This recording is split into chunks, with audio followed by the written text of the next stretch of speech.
The world is screaming at you, but it has nothing to say. Every notification is a hook. Every breaking news alert is a trap. Every AI-generated feed is a mirror designed to keep you trapped in a loop of your own fears. Look at the digital slave of 2026. He wakes up and hands his mind to a stranger before he even opens his eyes. He scrolls until his soul is numb. He reacts to things that don't exist. He worries about worlds he will never visit. He is a battery, being drained by an algorithm that views his attention as oil to be refined into profit. The ghost millionaire does not consume the noise. He filters it. He understands that his attention is his most valuable asset, and he guards it with the same ferocity that a king guards his treasury. While the masses drown in the data storm, we sit in the eye of the hurricane. Before we install the 10 protocols of information sovereignty, we must settle the exchange. Ancient wisdom is a debt paid in discipline. If you are ready to reclaim your mind from the machine, give me a sign, like the video. Subscribe to the Ghost Millionaire Protocol. It is a fair exchange. Clarity for a heartbeat. Chapter 1. The Compatibility Layer. Most of your anxiety is a constraint violation. 1. You are trying to run code that conflicts with the reality of your hardware. Marcus Aurelius wrote, "Accept the variables you cannot change. If you fight the physics of the system, you break." Imagine a master clockmaker. He works with tiny gears and springs. If the wind blows outside, he doesn't yell at the wind. He doesn't post a rant about the storm. He simply adjusts his grip. He accepts the environment as data, not a personal attack.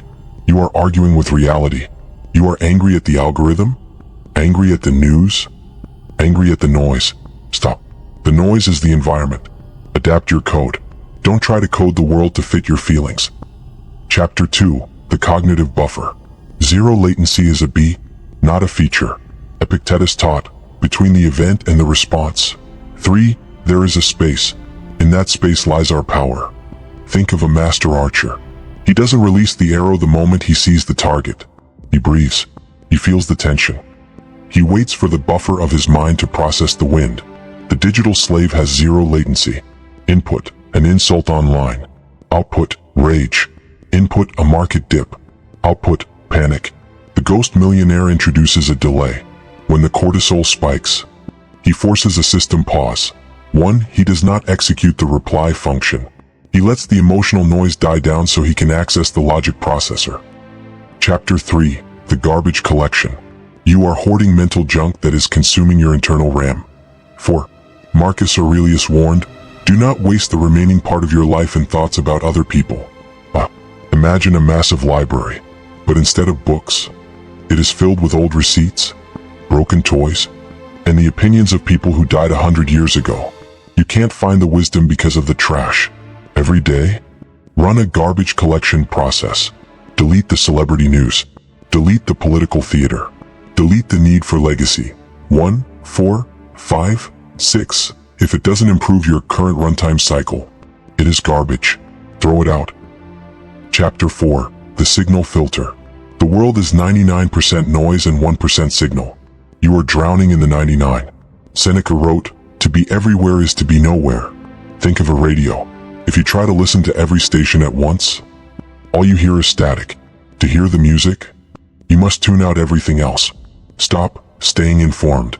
Staying informed is just a polite way of saying, I am addicted to noise. Tune your mind to the 1%. Focus on your craft, your health, and your inner peace. Let the static scream for someone else. Chapter 5. The Stress Test. Resilience is not a gift. It is a result of controlled breakage.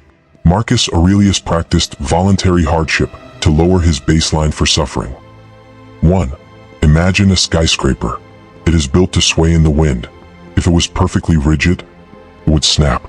It has been stress tested by engineers to ensure it can survive the storm. You are too fragile because your life is too comfortable. Introduce controlled discomfort. Work without your headphones. Take the cold shower. Fast for 24 hours. Prove to your system that it can function under load. 1. When the real storm comes, the ghost is the only one still standing. Chapter 6. The Information Fast. Hunger for data is the same as hunger for food. If you eat junk, you become a junk mind. Epictetus warned, Be careful whom you associate with, for the soul becomes dyed with the color of its companions. Think of your feed as a plate of food. Most of you are eating poison and wondering why your stomach hurts. You are consuming toxic content and wondering why you feel anxious. Go on an information fast. 48 hours.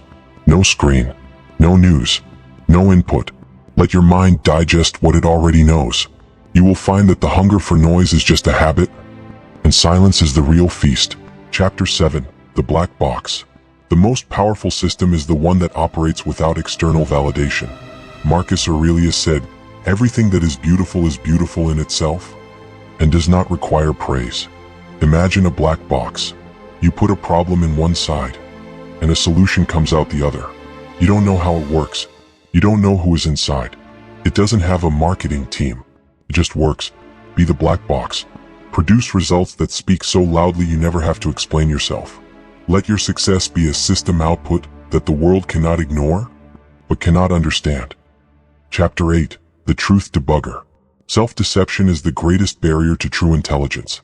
Zeno, the founder of Stoicism, taught, "Nothing is more hostile to knowledge than self-deception."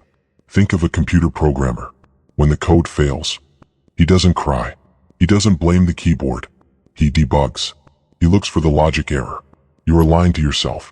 You say you don't have time, but the screen time report says otherwise. You say you want wealth, but your habits say you want comfort. Debug your life. Find the lies and delete them. The truth doesn't care about your feelings. Chapter 9. The Sovereign Silence.